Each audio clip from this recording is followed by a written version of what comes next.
Welcome to another episode of Invited Guests with Jared and Salvador Garcia. This is episode 47, by the way.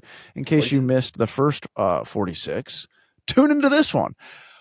We are back. It's been a long, long time, and I'm so happy to be back. We had nothing to talk about. The UFC left for a month. Yeah. They had some pretty boring cards. Sean Strickland lost his belt. So what else is there to talk about? We had to take a few months off. We had to. Yeah, it was just a lot of sadness. That's all. Yeah, I experienced January. What are we gonna do? Dig for content? Yeah, exactly. What are we gonna start making Bradley Martin content? I mean, let's not be ridiculous here. Yeah, we're gonna walk off our own podcast because we've done too many. That was, bro. I don't think people realized that was like they were doing a bit. I don't think he was for real. I think it was for real. But it's I how love we this. met. We're already off to a disagreement. I love this. All right, lay out your case, and then I'll lay mine out. And by mine out, I mean I'll regurgitate Chael Sonnen's. Yes, true. It's as simple as, because I did watch that video. I agree with his take, dude. So, well, then I'm not going to change your mind. Right off the bat, you lost. Yeah, let's just move on. Well, no. What do you think? Because he's Howie Mandel. Well, yeah, and it's a comedy podcast. You know, that nobody watches. Yeah, people watch this one more than his. You know what? I've seen the set of his podcast more than I've seen his podcast because they use his set for other podcasts. Really? I think it's just a studio somewhere that they use. It's not like his, or unless he rents his own studio out. If that's what it is? That could be likely. Who else uses it? I think I saw Logan Paul used it. Oh wow, you're a Logan Paul fan. We're letting the cat out of the bag. He had Theo on. Only reason I watched, he had Theo on. Wait, Impulsive had Theo? Yeah, and he just ripped him to shreds. It was awesome. Nice. Gang, gang. Gang, gang. Buzz, buzz. Well, no Buzz, buzz, because that's that other guy. Who's Buzz, buzz? Brendan, something. Brendan Swab. He says Buzz, buzz. I think so. Well, the gang gang is Theo, so I'm assuming he's the Sting because he always looks like he's been stung by a bee. Have you dude, okay, so the fighter and the kid had Tom McDonald on the other day. Have you heard this guy? No. Have you heard this guy? No? Tom McDonald, no. No, really? Okay, so Tom McDonald is the #1 rapper in the world. What? Independent artist. Do you know this? No, how do you measure that? Because he had a hit song as an independent artist with none other than political commentator Ben Shapiro. Ben Shapiro. Yeah. Oh. You haven't seen this? I had heard he did a rap song, but I didn't know it was with someone. Yes. He was featured on a rap song with Tom McDonald. And I was like, who is Tom McDonald? And then you find out he's this guy who's been putting out rap songs and just hip hop in general about like just everything that you would think is like controversial. And he's got like 15 million hits on every single one of his songs. And dude, it's crazy the amount of people who are just insanely successful and popular. And you just don't know who they are. Yeah. Like all the people that are really famous overseas and stuff like that. There's so like, many. They just, And like stream. Yeah. I'm going to play it because I have to hear it. Dude, it's crazy how, I'll let you be the judge. I'm not going to say anything. Because I don't have high hopes immediately. Right. All right. Of who? Tom McDonald or Ben Shapiro on a rap song? I'm the biggest independent rapper in the whole freaking world. Can you hear it? Yeah, I can hear it. Because I'm white. If every Caucasian's a bigot, I guess every Muslim's a terrorist. Every liberal is right. I don't want to talk to folks who don't get it. Go woke, go broke, no hope. It's pathetic. Pro-choice, pronouns, pro-love, you're progressive. But you ain't pro-gun, no wonder pro. Off to a strong start. Very strong. That was a lot in 20 seconds. Dude, that's what I've gathered by going down the rabbit hole of his music. Yeah. It's like it's hip hop with a message. Like, which is very much unlike a lot of songs that I hear today. Yeah. Well, it's like aggressively progressive. For sure. It's like, and he'll do like diss tracks, like, and it's opened up my whole ears of the independent hip hop world. I'm like, oh wow, they still do diss tracks. I liked it. Yeah. So yeah, and I think he's gonna be fighting somebody soon in the octagon. Are you serious? No. I want to hear Ben Shapiro's verse. I'm the man who don't respect. Let's load this on me on the internet. Look at my charts. You're both in my pockets. Facts, don't care how you feel, man. If you want my programs, I'm the man who don't respect. Let's look at the stats. I've got the facts. My money like Lizzo, my pockets are fat. Homie, I'm epic. Don't. My money like Lizzo, my pockets are fat. Is the first line that he dropped. It comes out strong too. Wow. Be a whack, dog, it's a yarmulke, homie, no cap. Look at the graphs, look at my charts. You're blowing money on strippers and cars. You go into prison, I'm on television, dog. No one knows who you are. Keep hating on me on the internet. My comment section all woke Karens. And I make racks off compound interest. Y'all live with your parents. Nikki, take some notes. I just did this for fun. All my people, download this. Let's get a Billboard #1. This ain't rap, this ain't money, cars and clothes. The music video is so funny because he's the Tom McDonald guy is doing like all the music video stuff, you know, like dancing in the camera. Yeah. And Ben Shapiro's just standing there. He's literally just standing there with like his hands fingers intertwined, just standing there. Believe it or not, it really was a #1 song. This was #1. There's no way. 100% beat out like Megan Thee Stallion. But what is #1 like charting? #1 Apple iTunes #1 sales. I refuse to believe this. I promise you. Look it up. Look it up. It's called facts, dude. These are the facts. These are the facts. #1 The song debuted. This is crazy. Enters number 16 on the Billboard charts, which is not #1. No, but no, I'm not talking Billboard though. I'm talking everything that isn't Billboard. But no, look, even Billboard, its sales sum is the second biggest in a single week this year. That's crazy. But even the fact that it made Billboard top 20 is hilarious. Sal, it shows us the times that we're living in. And these times mean that everything is a little out of whack. Yes, a little. Yeah. Yeah. Well, I also think like it is something to be said for like politic commentary is almost like the new. It's like the cool. It's like almost like people prefer that than like, you know, going around listening to pop music. Like everybody's just listening to whether it's, you know, Jordan Peterson or something that's like political. It's very. What? Yeah. I was gonna say you go to raves and they're just playing the latest Jordan Peterson podcast. Yeah, I'm just like, yeah, for real. They're listening to Patrick Bet David, just like. What do you think of him? He's all right. I brought him up the other day to somebody, and I was like, "This guy is just very, very different."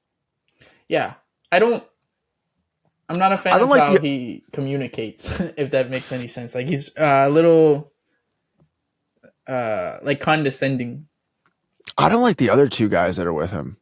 Yeah, those guys are. That panel is really annoying, but I do like his. I like his points, and I like his mind. Yeah, and I mean he gets good guests too. He gets really big guests. For sure. But yeah. Well, what'd you think of Sneeko getting beaten up by Sean Strickland? Great, perfect, dude. Valid. What? I love that people don't think that Sean Strickland's going to actually hurt somebody. Yeah, I don't know. You know what? I think this is Chael's fault, actually, why that whole narrative is out there, like that he's not actually crazy. It's because he made a video saying something like that. Like, this is a persona, like Kobe and all that. I don't think it is. I think there's certain things that when he's like, he does that joking thing where he'll keep throwing crazy little statements and all that. And I think that's part of a character. But in terms of the, like, I'm gonna kill you and shit like that, I think that he's completely for real. There's multiple videos of him online pulling guns on people at traffic lights and stuff. Like, this is a crazy person. So to think that somebody couldn't just push him over the edge and, you know, he says fuck it and just goes for it is a little ignorant, I think. Have you gotten over the loss yet? Him and Drigas? Not really, because I don't think he lost. You still don't think he lost? I don't believe he lost, but Yeah, I think he knows he lost. I don't think it was a know. great performance from either person. I don't think Drigas should be like overly excited with what happened. Right. But no, it's I mean, not he like won. Ilya. That's it. Leave it to the don't leave it to the judges. Dude, this has been one of my biggest feelings towards the UFC lately is okay, especially for championship fights. I'm so tired of judges even getting a say, and I'm so tired of if we're calling it mixed martial arts, fine, like scoring, but there's got to be better criteria. Like it's too much of a conversation of like, oh well, what are we scoring? And everybody just doesn't know, and everybody's watching something different. Yeah, that it's so refreshing when something like, and I don't like Volk getting knocked out, but it's so refreshing, a decisive, clean victory for a championship fight. I mean, that's what made all the eras of the UFC great. Like if you think back, like Silva's reign, he was finishing people. Like that whole, all the old era UFC, Conor on his rise was finishing people. Like when it gets really exciting is when there's finishes. So, I mean, yeah, but think about Israel Adesanya. Like everybody was tuning out towards. I mean, you can go back to like great fights that he had, but when they became boring, when they became these, I'm here to keep my belt and just score points. And I mean, people turn even beyond the outside of the octagon stuff with Ian Machado Gary. Like people don't want to see these guys fight and just dance around and have a cardio match of who can not be hit more. Right. So and it is a lot of entertainment, and we're here to be entertained, and we're here to, like the guys like Ilya who can back it up with finishing performances. You're going to become a star way quicker, and people are going to tune in. I agree with this point that you have made. Oh my gosh. I really I feel this way. I'm sick of the judges. I say no judges. I say fight till somebody is gassed, finished, submitted, TKO'd, dead. Just something good. Something broken limb. Yeah. Yeah. It's just because it's kind of what we're watching. It's just what we're watching. Like, it's almost like it takes it from being MMA to being a sport. Like it kind of pigeonholes it. Like it was never like that. It's never been a sport. It's a spectacle, if anything. You hear these crowds, and I'm sure it is much like in Roman days being in a Coliseum watching somebody being eaten by lions. Right. And I just there's that energy that's what they want. I mean, as soon as they start clinching, the crowd starts booing. Like even in the first fights, they're out for blood. So give them blood. Just bleed. Just bleed. No, it's I don't know. I mean, there's been a few cards, I got to be honest. And I think a lot of it has to do with you and I not doing this pod. There's been a few cards where I'm just like completely tuned out. My camera just died. Oh no. Give me 2 seconds here. No, you're good. Base, you can keep talking. I'm still. No, but it's just there's been a few cards at the beginning of this year where I'm just like it's hard. Okay, it didn't used to be as hard to sit through the entire card of prelims to the end. I used to look forward to it every week. Like, all right, we'll get to Saturday, we'll get through this whole week, and I get to just chill, eat some burritos, watch 6 hours, 7 hours of fights. And now I'm like, oh my God, the main card isn't for another 3 hours. Yeah, like this card felt eternal. It wasn't until the main card. The main card was really good.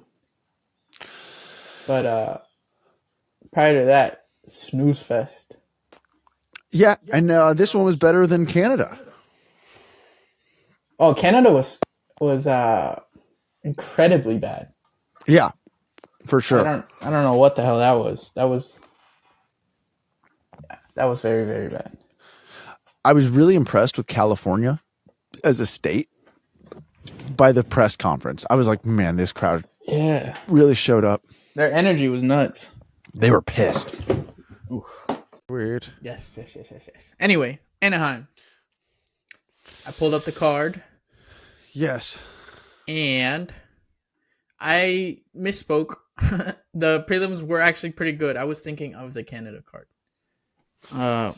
They were pretty good on Saturday. Walk me through what was good. Quinlan versus Barlow. Very good. That was good. Barlow. I like that. Yeah, he was given time to survive too. Yeah. Like a lot of time. That guy's a problem. And then Zhang Mingyang versus That guy hits hard. Yeah, I told David, I just go, dude, just bet on him. Yeah. Like I don't light heavyweight from China. Yeah. I think the first, right? Dude, I mean, honestly, as soon as they announced that, I just go, David, I've never even heard of that. Bet on him. That's possible? Yeah, I was like, dude, just go for that. Yeah. 17 first round finishes also for that guy. That's amazing. And then there was Carlos Vera versus Rinya Nakamura. Very boring. Very, very boring. I don't even remember that fight. Yeah, that was bad. Vera is one of the Ryan Hall guys, so he kept going for leg locks the whole time. Oh, okay, he was the older guy? Yeah. Right? Yeah, okay. I remember that one. Not great. But then other fight after that, Tafa got knocked out. Yeah. Can you believe he stepped up for his brother on like 1 day's notice? Yeah, there's some people who are saying that it was the plan the whole time. Justin was never gonna fight, and it was always gonna be Junior. Who are these people? I don't know, but that sounds so elaborate. Like, why would one miss out on a payday? Like, I don't know. He could have got him a fight. For sure. But the headliner for the prelims was actually very great. Fight of the night: Amanda Lemos versus Mackenzie Dern. Your favorite. I had some friends show up at that moment to come drop off a gift, and I didn't pay attention. I heard it was a great fight, though. It was a good fight. I thought Mackenzie won. But really? Yes. I heard she was pretty beaten up. She was pretty beaten up, but I think besides that, I think she overall did more in the fight. Yeah? I believe so, but it doesn't matter because she didn't win. So, Fluffy Hernandez, I think, other than Topuria beating Volk, was the upset of the night for me. You didn't think you had a chance, right? I like Fluffy. I thought, obviously, I didn't count him out or anything, but this Roman looked so unstoppable the last couple of fights that I just didn't see how he would survive that. But he didn't have to survive shit. He just completely beat him up from the first round. I thought it was pretty badass. Yeah. That's awesome. And then Henry Cejudo. What are your thoughts on that? Just that whole thing. The fact that it even happened. It was cute. I don't know. It was all right. Like, I'm just not that into fights like that. That matchup? Yeah. Like, I'm just not that entertained. It's like seeing who has better cardio, who has a little bit of a strength advantage. It's just I don't know. It just feels a little loose. Interesting. Like, yeah, I don't know. It's just I don't feel like there's ever a true threat of something happening. Oh, I got you. Yeah. Like, it's ever gonna be finished. Yeah. So, well, I'm just like, okay, cool. Let's see who. Okay, cool. Henry won round 1. All right, cool. Henry is losing round. It's just very. I don't know. I'm over the fights that I don't feel like something could happen at any moment. Yeah. Which I don't know. Felt like the Ian Gary and Jeff Neal fight, because what the hell was that? That was horrible. Dude, Absolutely. I don't even want to talk about him. I really don't. I'm more mad at Jeff than I am mad at Gary. Like, Gary did what Ian Gary does every time, which is just stand there. Yeah. Jeff Neal, though, When has he ever fought like that? It was like he got paid off to lose. Right? Yeah, I don't know. It's like This the is- UFC was like, all right, we'll give you $1 million to not knock him out. This is the guy that got in a ring with Shavkat Rakhmonov, who has Mhm. 16 first-round finishes. He's undefeated. Boogeyman of the division. Nobody wants to fight him. And he got in his face and scrapped for 3 rounds. And then the next fight, he goes, like, what was this? Yeah, I don't know. I mean, you had Safe in his corner being... He was very upset. Pissed, yeah. Yeah, he was very upset. Maybe that's what it was. Maybe it was the last fight that maybe made him fight more timid. I don't know. But Somebody's got to beat him. Somebody's got to beat him soon. I think it really could have been Jeff. Like if he had just fought, it really could have been Jeff. But now looking at what's going on at welterweight after this, wow, how is Sean Colby? Brady number 6? Dude, I just heard I was listening to a clip of Ian on Ariel talking about Sean Brady. Yeah, They have the same manager, and it was so disrespectful. Ariel was talking about Sean, No, or Ian was. Ian was talking about the just like nobody would want to see that. That would be going backwards for him to fight Sean Brady, and it was just so insanely disrespectful for them to have the same manager. Like it's like, all right, these guys like How literally is that going backwards? He's literally higher in the rankings than you. just that nobody would want to see that. It was rude. It was very wanna rude see it. because yeah, 100%. I think he's ducking somebody who genuinely could Yeah, get him down for 3 rounds. yeah. They've been giving him all strikers. They haven't given him a single grappler. Right. They're And trying. yeah, I mean, cool. He's got good takedown defense, and he's claiming like he could choke anybody out because he trains with Damian Maia. But let's see it. By the way, I think him and Colby could be a good fight. I don't know. I was just gonna say, I think that's the worst matchup possible for Ian Gary.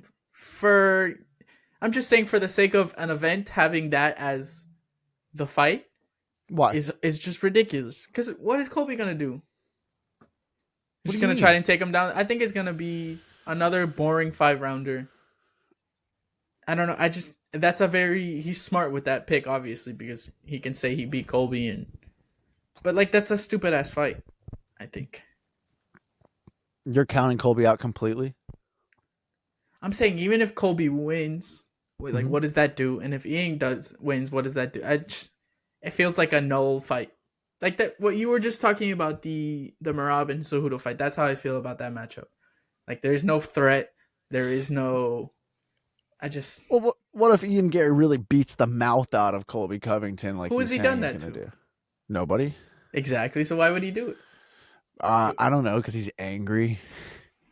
He doesn't seem very angry. I think he's content with how his career's going, which is very safe. Hmm. And he'll cherry pick his way to the. We might never see this guy lose because they give him very nice matchups. I said if he wins the belt, I'm done watching the UFC. I might join you. Yeah. I can't stomach. I just got over Usman, and then this guy comes in. Right. Ugh. Right. I know. But okay.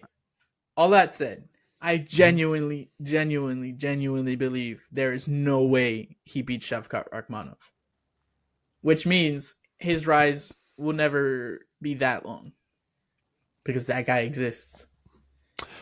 I don't think he's gonna beat Shavkat. I don't think he's gonna beat. Gilbert. I don't even know if he'll beat Gilbert or Bilal or Leon Or even like a Wonder Boy. or Like, why Jack would Della Maddalena. Yeah. See, look, all matchups he would never take. Right. I don't Right. know. Very angry about this, obviously. You know what's crazy? How middleweight has gotten even more exciting than Yeah. 170. Middleweight's got I think- movement. Yeah, like a lot of it too. I think that top like 8 right now is insane. I think, yeah, it's kind of shifting because, like, for a while, it was lightweight was the most exciting. And then you go, like, bantamweight was very exciting. But now it seems to be, like, middleweight and featherweight are the 2 divisions that are getting talked about. No, featherweight's still boring. Ilya just has the belt. Which It just opened up the entire. It's not boring. Yeah, it is. No, it's not boring. How? Look who he's talking about fighting. Well, he's trying to move. Nobody.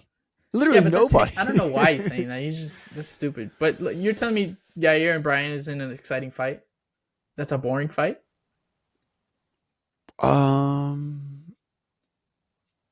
No, it's not a boring fight. It's a great fight. I'm just saying, like, if Illia doesn't want to fight either of them, then then the fight doesn't really matter.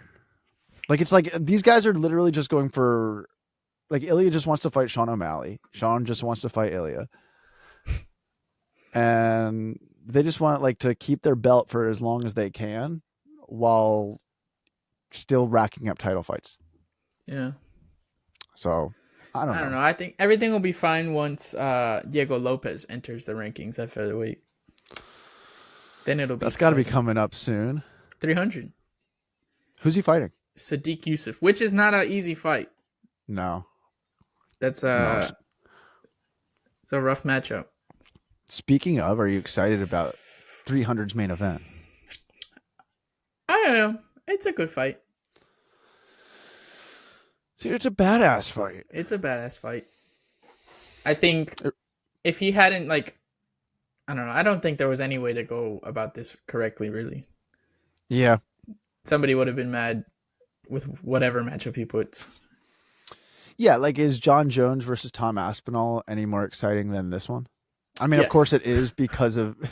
Yes, because I'd love to see Tom Aspinall beat the shit out of John Jones. But other than that, this is probably one of the more exciting matchups. It's really a champ versus champ fight. For sure. Like, he never lost, so. I think, I mean, I heard somebody say if that card wasn't UFC 300, it'd be one of the craziest cards ever. If you look at the whole card, it's ridiculous, but everybody has just too high of expectations because it's 300. Bro, I mean, having Charles Oliveira, Yuri, Max Holloway, Justin Gaethje, Alex Pereira, Jamal Nahill, and that's just 4 fights of the card. Aljo Calvin Kattar? Aljo Calvin Kattar, yeah. Sir Armin. Bo Nickel? Kayla Harrison. Dude, I think Bo Nickel could be champ before Ian Gary. Let's look at middleweight. I mean, if he does what he's been doing. Okay, so Bo Nickel right now, he's 5-0 against nobody significant so far. I know. I understand. He beat Val Woodburn. Yeah. Cody Brundage wouldn't be the biggest of a step up, but he's good, man. He could get someone in the, I don't know, who would they give him? Who would they give him? Like, I could see them giving him a Paul Craig. What's the danger in that matchup? That's an awesome fight too. Right? And then you get him close to the top 10. Like, there is a very clear path for Bo Nickel through 185 if that's how quick they want to do it. If they want to hold him out. I don't see the point in holding him out any longer. No, I don't either. You kind of just announce to the world that you favor him by putting him on 300. Like, Right. Right? I like Paul Craig. In what world do you sell a fight with Cody Brundage in it? No disrespect to him, obviously, but for 300. You know what I mean? I don't know. He got like a slam knockout in his last fight. I feel like they just really could have found a better matchup, more exciting, and at the end of the day, it's still the same kind of, like, you know, I don't know. Jim Miller, Bobby Green. That's a good one. I love that fight. Did you see Bobby Green at the pre-fight show they did when Mackenzie got on the weigh-in scale? He went, "Sheesh" on broadcast. It was awesome. She didn't look good? No, like, sheesh, like, damn. Oh, like good looking? Yeah. Oh. Bobby. So, Bobby Green recently divorced, and he's ready to go for it. He's ready to pounce. Okay, so yeah, I'm looking at middleweights here that are not top 15. Yeah. You could give Let's see. You could give him maybe like a Cody Brundage. I don't know. I don't know what I'm talking about. Isn't that who he's fighting? Yeah, I was joking. Maybe give him like a Val Woodburn, something like that. I don't know. Switch it up a little. But anyways, back to the 298. To round it out, we had Whitaker, Costa. Who'd you have? Dude, I love Costa. You were so right. You were right long before me about being a Paulo Costa fan. Yeah. And he makes me happy. He makes me smile the same way that Moicano does. Yeah. But even funnier, I think. Yeah, I mean they're kind of a very similar thing though. Like this, Yeah. It's like they've, the more English they learn, you just hear their personalities coming through, and they're both just such. I don't know. They're light. They're just very light people. Like they bring light to my life. Just they make. Dude, I I texted Moicano after his big win. Did you really? Did I swear to you. Yeah, right away. Right away. Are you serious? Literally, right away, dude. I got home. I was out at a concert that night with my friends, and Emily picked us up. We were having a good old time, and I got back, and that fight was it was on. It was on right when we got home, and I think that's what. Yeah, I don't know. I'm missing. My details of my story are off, but yeah, I did catch it late, and I was like, oh, I gotta text Moicano. I was like, dude, because that speech, I was fired up. I was fired up after that speech. It was like one of those moments, and you only get that from certain fighters.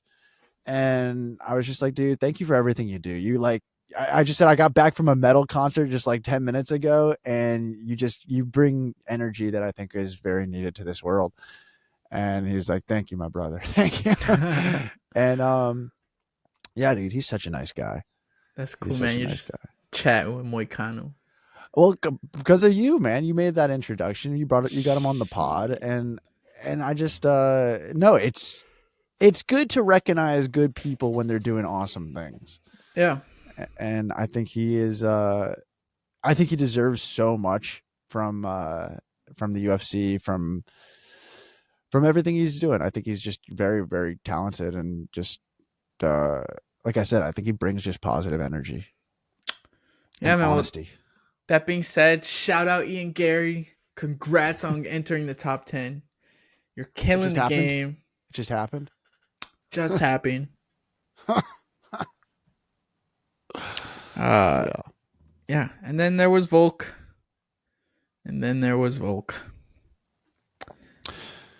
Were you sad? Were you? I wasn't sad. I had Topuria, so I was more like.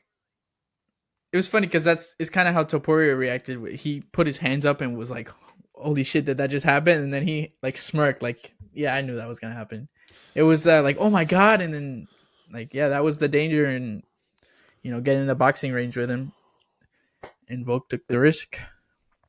I said, because to get your shot in the UFC, you almost gotta be as arrogant, cocky, confident as he's been.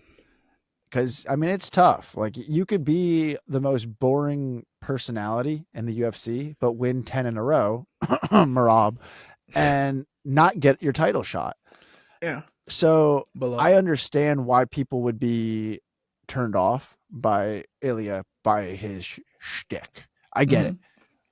But it was so beautiful to see, right as he won, all this hard work. It's like, this guy's human, And everybody who I was watching, it's like, all right, you could love him, hate him, whatever, but he's human. And I think even with the cockiness and having to play all that up, I think he still showed himself in that. Like, he never went full, you know what I mean? It was almost like a playful, like, you guys know what I'm doing and I know what I'm doing, so we're just going to have fun with it. But I'm here for business. And that was pretty clear. Yeah, dude, I'm a fan. I've been a fan. I think bring it to Spain. Give him that 80,000 arena that has a closing rooftop or whatever. Like, I think that's awesome. They should do it. Have Connor and Michael Chandler there. Just make it a crazy Europe card. Ooh. That's true. Yeah. It is Europe, yeah, so they can stack the shit out of it. They really can. So It you could be think- one of the craziest things. So you think it should be a rematch for Volk? Because I keep seeing that, not circulating because people want it, but because Volk said it. What do you believe? I think Volk needs time off, but I also, who's he gonna fight? Like Maz? What's that guy's name? Mavsar? Yeah, he's gonna fight him. No, can't do it. Can't do it. Yeah, it's like when this happens to champions, it's such a weird spot because it's either like, okay, it's never gonna get any higher than this. Let me just retire. But then you're retired. It's over. You're done forever. Or it's like you keep trying to fight back to the belt and you're taking bad losses and your legacy diminishes. Like kind of what's going on with Henry right now. He's one of the rare ones that did both. Like he did retire on top, but then he came back and is almost tarnishing what he's done. Yeah. It's not a great spot to be in. Definitely. I hope as like a human he takes some time off and heals right, because that's two bad knockouts not that long from each other. I don't even know how he got cleared after taking a head kick. But how long does he need before Spain? I mean, August, is that crazy? I think, yeah, maybe like July, June, any of that early summer.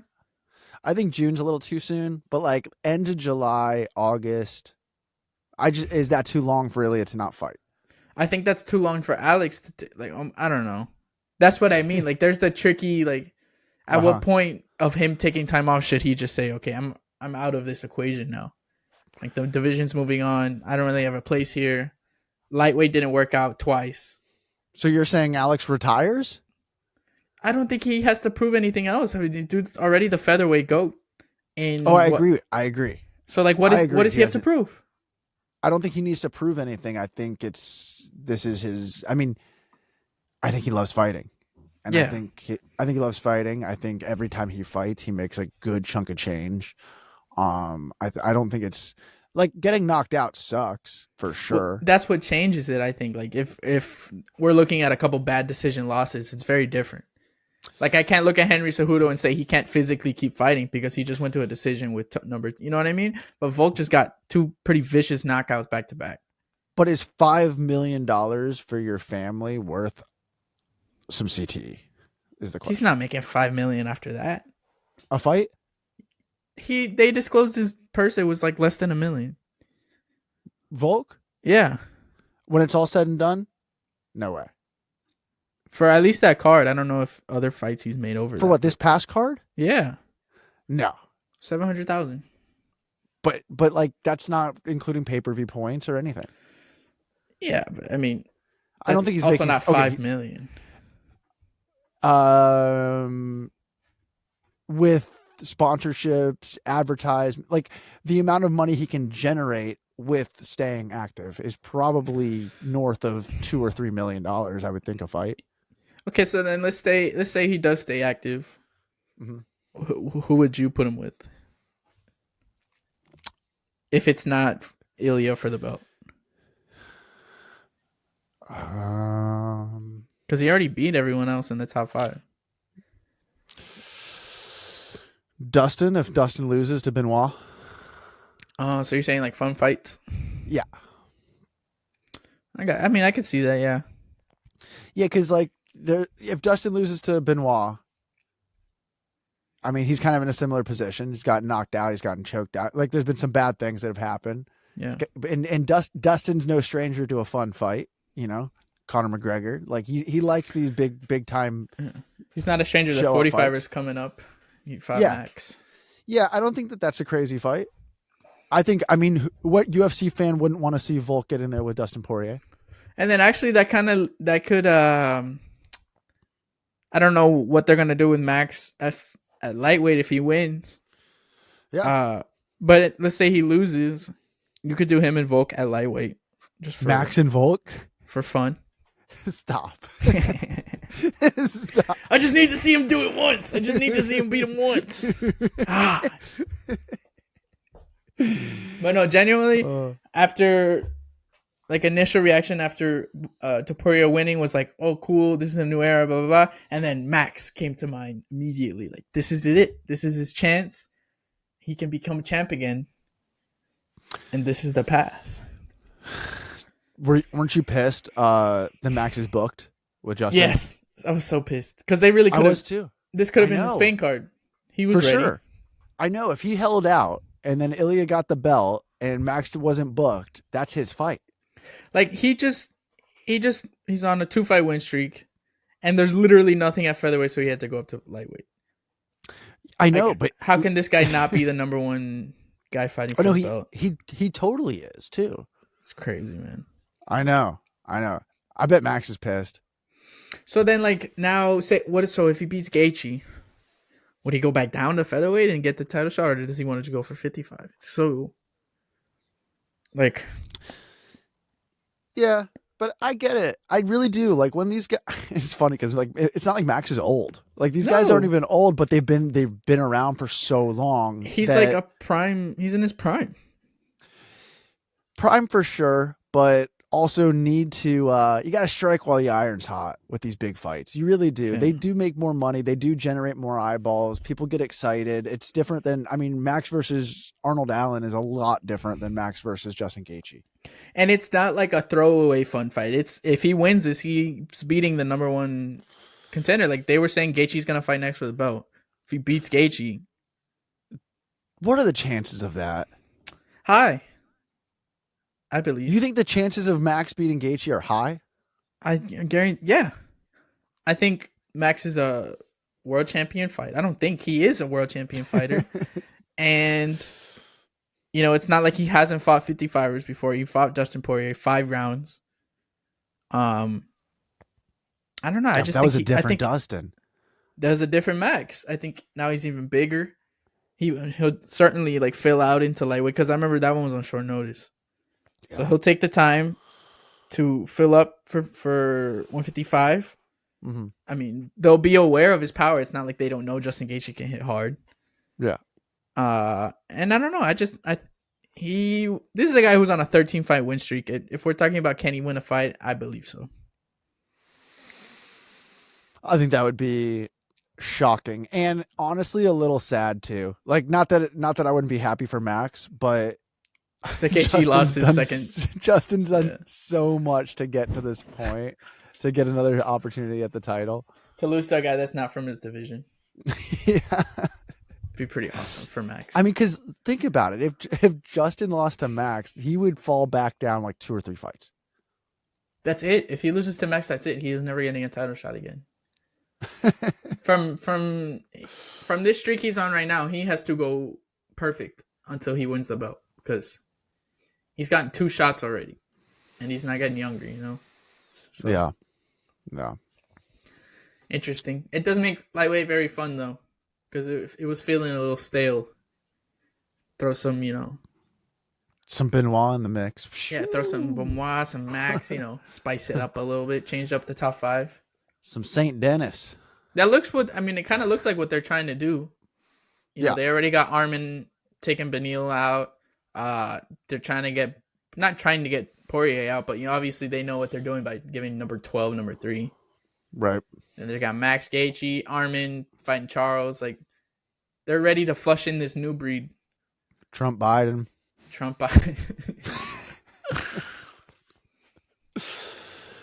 Anything else, my man? Is there you want to touch on Mexico? Anything else cracking on your mind?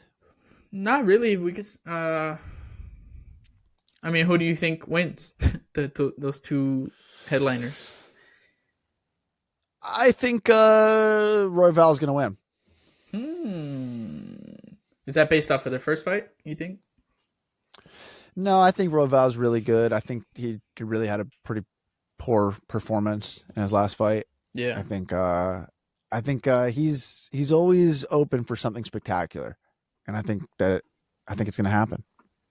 I like it. And then we're going Yair Rodriguez, Brian Ortega co-main. Yair for sure. Yair.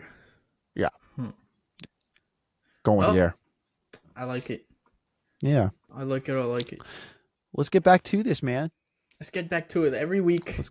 let's get back to this. Every week we'll be back chatting shit. I think it'd be cool to start making this podcast more of like a live stream on some platform. Yeah, I mean we could do it on I think YouTube. that'd be. Yeah, but YouTube's an interesting place. Like even like trying like out Twitch or Kick could be kind of cool in the sense of there isn't like a lot of like streams that are going on that like you just post like, hey, we're a UFC stream and people come chat. Like we could like have more Oh, I see banter what with you- yeah, yeah. people in real Yeah. time.